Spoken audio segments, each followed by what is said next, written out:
Hi everybody, I hope you are all well. Happy Valentine's Day. It's Valentine's Day here in England, and what's it like? It's chucking it down with rain outside my window. It's dark, it's gloomy, it's sinister. It's England. Um, I've spent Valentine's Day with my mum and dad. It's our routine now because since I've been in a social bubble with my mum and dad, which means they're the exclusive family that I'm able to socialise with. Each Sunday we have met up for Sunday lunch at my mum and dad's house. So that's where I have been today. I've had a lovely day with them. This week has been crazy stressful for me at work, but then I feel like that's what I say every single week, but it really is. This is the busiest time of year where I work, and with COVID staff shortages and such, it's just like, oh, it's craziness. But I'm trying to keep the balance. I'm going for walks every day, which is helping my mental health, and Taylor Swift also helping with dropping her new version of Love Story and announcing that we're going to have the recording of Fearless on April 9th along with new songs. Is absolutely fabulous. I'm so excited, and I've started this week. I felt like I needed like a really big TV binge watch, and I looked at my my DVD collections and such, and I have got from 2005 onwards every episode of Doctor Who on DVD, and I'm like, oh, I need some time in the TARDIS, and I've been rewatching Doctor Who this week, and I've watched 3 series now of Doctor Who in a week. Which is crazy, but I'm just it's keeping me grounded, guys, and I love it. So, and what has also kept me grounded is the book I'm here to review. I've been reading this week, which is Bone China by Laura Purcell. Now, this is Laura's 3rd novel. So the two other novels are The Silent Companion and The Corset, and I bought all 3 when I did my Christmas/New Year book haul at the beginning of this year. And the reason why I got into Laura Purcell, her books are all the time on like Waterstones buy one get one free collections, sort of offers. And my sister, I had actually come across The Silent Companion previously through Audible. I'd not listened to it. I haven't read it or anything. It was just that it was one of those we recommend based on your previous purchases, and it came up, and I liked the sound of the concept. I listened to the audio clip that's available to get the tone of the reader, and I was like, oh, that's quite comfortable. I like that. Very interesting what's being read, and so I added it to my wish list. It's been sat there ever since, and then last year, I can't remember exactly when last year, it might have been maybe around this time, I'm not sure, my sister, who's also called Laura, said, I've come across this author, Laura Purcell, and she is absolutely amazing. And I believe Laura read The Silent Companion first, and she's read all 3. And she said, you've got to get into this author. So this is me checking out her books. And as I said, this is Laura Purcell's 3rd novel. Sorry, her 4th novel is due out in the summer. I can't remember exactly the name of it, but I am really excited to get hold of that when it is available. But I think I'm going to have to do the thing like I do with Ken Follett books and such, and CJ Sanson's, that because I've got all the other books in paperback, I'm going to have to wait until that one comes out in paperback before I read it. It's the way I am. It's just the way I am. But anyway, back to Bone China. Now, if you're not aware of what this book is about, it follows a woman called Hester Y. You understand her name, and we learn more stuff about Hester, but throughout this I'm going to refer to her as Hester Y. So Hester comes to this house called Morvoran House, which is in Cornwall. She's travelled from like London through to Cornwall to be companion to an old woman in this house. And when she gets there, the house is very odd. The servants are very odd. There's a girl in the house who's very odd. and as is Mrs. Pincroft, who she's there to look after. Clearly, Miss Pincroft has had a stroke, because it's described about her having, one side of her face is all drooped and such. And she sits all day in a wingback chair staring at this massive china collection in her house in a room that's always wet and cold. And she has this thing that she has to stare at the china all day to protect them, is what she refers to. And so Hester has no fucking clue what the hell is going on. And it's all about what is going on in this house, but also what possibly happened in Hester's past. There's a lot of stuff that goes on that is revealed about Hester and her past that could somehow be linked. So that is Bone China. Now, I went into this really not knowing what to expect. My sister didn't tell me much about, well, she didn't tell me anything about the story, but I mean like the writing style of the author, or she may have done when she read Laura's books last year, but I had forgotten. So I went in really, really blind to this, guys. Now, you know how much I really liked The Confessions of Fanny Crankton when I read that, a couple of books ago now. I thought that was great, really well written, very Stephen King-esque with short, sharp sentences and such. And literally, Bone China was sat over here and just watching me, like talking about how much I enjoyed it, and just went, hold my beer. And my God, I am not kidding you guys. I am bowing down to Laura's greatness as a writer. Holy shit. Basically, if you took the Bronte sisters, Daphne du Maurier, Mary Shelley, stuck them all together, throw in very psychotic, twisted, weird understanding of the Victorian world, kind of like Miss Havisham in Great Expectations, and bundle that together, you'd get this book. Laura is an astonishing writer of Gothic literature, and historic Gothic literature at that, because it's set in kind of Victorian times. I have not had a gut reaction to a book like this probably since when I read I think probably since I read it. I mean, don't get me wrong, I have loved other books since then, as you know from watching this channel, but when I read it, I got really sensitive to like sounds in the night, and very quickly I'd be woken up. I got woken up twice last night because of noises in my house, and it's just, natural noises of a house, creaking and quirking, and night noises is what happens. But I was twice last night I got woken up because the noise freaked me, and I'm like, why am I getting freaked out like this?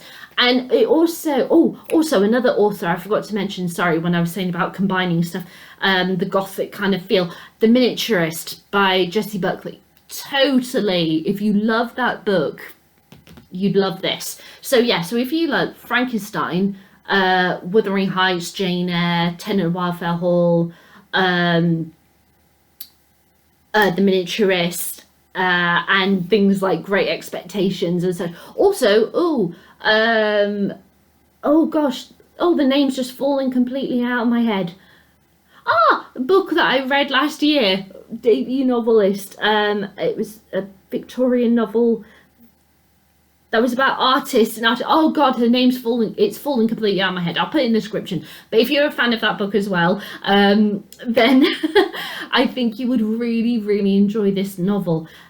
Oh yeah, and if you're also a fan of like du Maurier, Rebecca, that kind of thing, the way that she builds characters and worlds was just stunning, and there is this underlying eeriness about the, you feel not spooked, but kind of feel like there's something there. You know how sometimes you can feel like you're alone, but you can kind of feel like someone's maybe watching you, or you feel that kind of tension?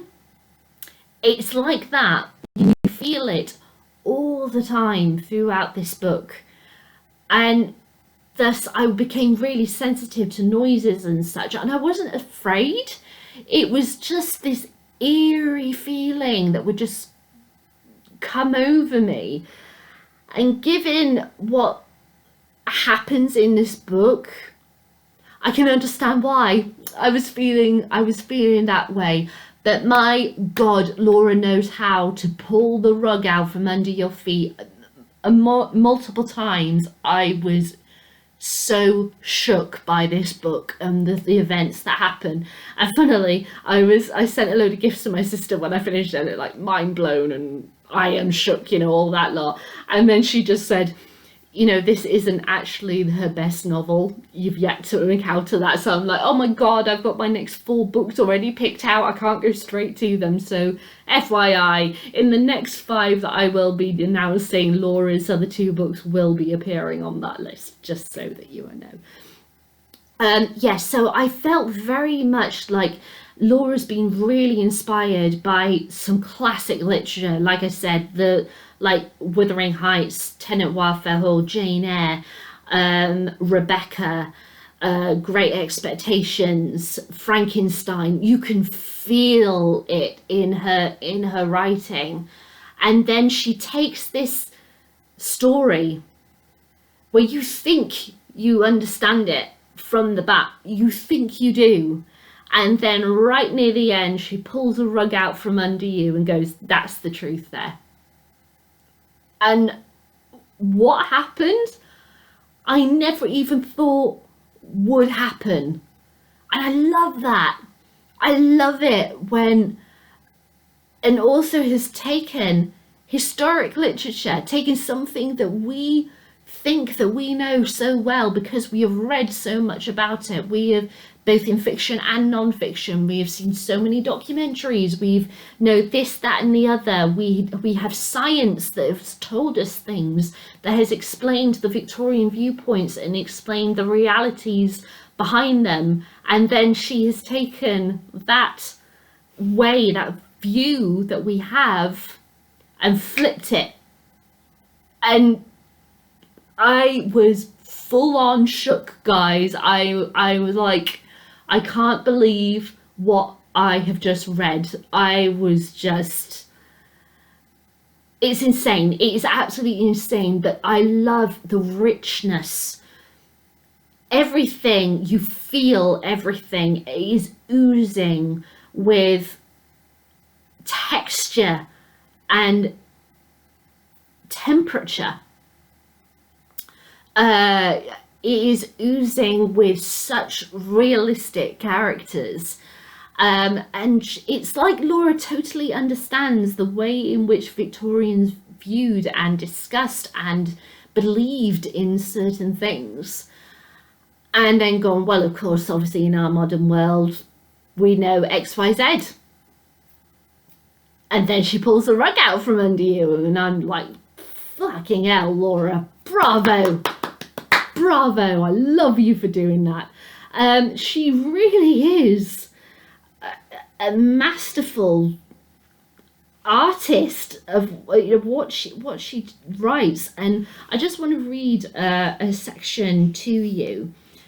So this is Hester when she goes to meet Miss Pinecroft, this elderly woman who has had a stroke at some point. And this is her turning up at her new work and their first meeting. So here we go. There's nothing remarkable in the corridor. The usual little pier tables and prints that denote a lady's taste. Several doors stand ajar, leading, I imagine, to a dining room and a drawing room. But we do not stop at them. Mrs. Quinn takes me right to the end of the wing. This door is also partly open, but no light spills from the gap. A twilit world awaits within, silent and still. Here we are, Mrs. Quinn hushes her voice. I should have done that in hush voice, but My first thought is that we are disturbing something sacred. The room carries the air of an abandoned church, the same I cannot speak today. Preternatural calm. Heavy curtains conceal the view from the window, but they cannot muffle the sound of the sea. I have never stepped inside a place so cold. It sucks the breath from me. There's no carpet or fire to add even a hint of warmth. Dark mahogany panels the walls, yet this is only the background. Shielding the wood is an armory of china. Plates, sugar bowls, large freestanding jugs either side of the ash-heaped fireplace. The mantelpiece is a series of shelves displaying vases, figurines and teapots, more china than I have ever seen in my life. There is a shelf of urns with matching lids, an arrangement of elegant cups too fine to drink from. We walk right up to them, close enough to touch. Every piece is blue and white. No glass protects the collection. Good morning, Miss Pinecroft. Miss Quinn speaks gently, as if to raise her voice would shatter the display. I've brought someone to see you. She sits so quiet and still that I did not notice her as I walked past. Beside us, in the centre of the room, is a wing-back chair, and upon it, or rather being swallowed by it, is the frail figure of a woman. Mrs. Quinn was right. She appears far older than her 60 years. Her hair is not grey, but a startling white. Wrinkles cover her face so fine that they might have been drawn with the point of a needle. Palsy has marked her with a lopsided look. Invisible strings seem to tug at the corners of her mouth and the lid of her right eye. Considering her affliction, she is dressed tolerably well, in a sage green dress with a black belt at the waist. An outdated fashion, but she remains neat. I wonder fleetingly if she has retained this gown from her youth. This is Miss Y, explains Mrs. Quinn. Remember me telling you that I employed her to be your nurse and personal maid? I fall into a curtsy. My mistress' codfish eyes do not blink. Mrs. Quinn starts up. No, sorry, I just realised I've just jumped a page. That would have been very weird. I've accidentally turned from page 41 to 44. Okay, page 42. Miss Quinn gestures that I might rise rather than await a signal from Miss Pinecroft. I am very pleased to meet you, madam, I venture. Ordinarily, it would not be proper to speak until she addressed me, but I sense that this is not a formality to be adhered to here. Your household is beautiful. I am honoured to be a part of it. Ever so slightly, her head inclines. She's listening, but her eyes do not move from the china. In their prime, they must have been fine, blue eyes like a summer's sky. Age has watered them down and blurred their focus. With her mouth slightly ajar, the impression is that of an aquatic creature. The poor woman. My heart aches for her. It's very cold in here, I say gently, taking a step forward. Shouldn't you like to have a fire built up? No. I did not expect her to speak. I fight the impulse to recoil at the sound of her voice. It's so low and hoarse it might have emerged from below ground. Miss Pinecroft don't generally keep a fire, Mrs. Quinn informed me. I frown. On a day like this, with ice drawing ferns on the windows and the wind roaring outside, it seems utterly foolhardy. Even our breath is misting as we stand here watching the old lady. So as you can see, the way that she writes about textures, temperatures, the tone that she uses is so gothic and so bleak and so rich.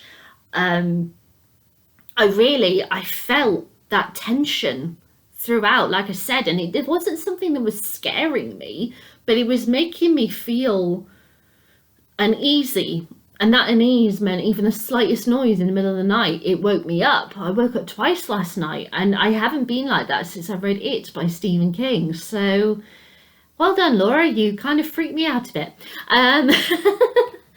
but I love, this is the kind of thing that I love Gothic writing. I think it's absolutely amazing technique to have, to be able to put that much weight and depth in a very bleak world already there, but to do that takes such such skill, and it's truly is sinister, and it's mystifying. It's absolutely mystifying. I loved every second of reading this book. And yeah, I think if you really love authors like du Maurier, like the Bronte sisters, and such, I think you would really enjoy Bone China. And it also gives me vibes of The Woman in Black, the absolutely fabulous ghost story. I love that story. The Woman in Black as well, but clearly she is drawn from classic Gothic literature for this book, and then made it her own, and with a story that is unlike anything that I've read for a long time. It truly stands out, unique. And to say that my sister said, yeah, but yeah, this is her most recent publish, but it's not her best. I'm like, well, I was absolutely blown away by this, so what the hell is the other two books going to be like, you know? I just, oh my God, I absolutely love it. And the cover is everything. Oh my God. And the beautiful blue inside is absolutely gorgeous. When you read this book, that blue is just so vivid and important. But yeah, Laura, bloody hell. You're incredible. Please keep up this writing, because it is astonishing. I think she is someone who is very underrated, but because even though I've seen her in like offers, like I said, buy one get one half price often, she's not a name who stands out in the literary world, or at least to me, and I don't know if that's the case to others as well. But I think she deserves more attention than she gets, definitely. I am super excited to get hold of her fourth book, and I'm so super excited to finish the 4 that I've already announced that I'm going to read, so I can get back to her other books. I think everyone should give her writing a go, for sure. And quite funnily enough, somebody in a writing group I'm a member of is looking to start writing a sequel of her book that she's written, and she sent me a message yesterday when I was in the midst of reading this, saying, "Oh, I'm writing a sequel, and I'm looking to set it in castle. So have you got any recommendations on books that are set in castles and such?" And I gave her some, and I said, by the way, there's this writer, Laura Purcell, who very much reminds me of your books. You might want to give it a go. And so she's like, oh right, I'll check it out. So I've managed to convert someone onto Laura Purcell's writing, which I'm really happy about. But my God, it was so Gothic and creepy and sinister and amazing. I just absolutely loved this book. This is now number 1 on my, out of the 6 books I've read so far this year, this is number 1. Let's see if there's anything that can knock it at the top of the top spots. But my God, Laura Purcell is just wow. I love her for writing this. So would I read Bone China again? Yes, I certainly would. I absolutely love it, and now I know what I know for the ending. It'd be very interesting to go back, but I really loved the way that she wrote the world, the way she wrote the characters. They were so unique and so believable and so human and so wonderful. I'm so excited to go back to this world, and I'm so excited to read all of her other characters from her other books as well. I'd definitely read this again. Would I read more of her books? Well, I've got the other 2 and I'm desperate to read them ASAP. What do you think? Would I recommend this to anyone? Well, I already have. I've already recommended a friend and she's going to check her out. But I would definitely recommend this to people. And yeah, if you love Gothic literature, if you love something that's a bit twisted and a bit sinister, if you're looking to just completely escape into another world that is so like ours yet so different, just to escape the madness of what is going on in the world at the minute, pick up Bone China by Laura Purcell and you won't be disappointed. All right then, guys, that's all I can think of to say about the amazing Bone China with extraordinary settings and the way it wrote the world. Have you read this book? I'd love to know what you think. You leave me a comment in the comments box below or give me a thumbs up, thumbs down, entirely up to you, let you decide. I'll be back with my thoughts on the next book I'm reading, which is The 7 Deaths of Evelyn Hardcastle by Stuart Turton.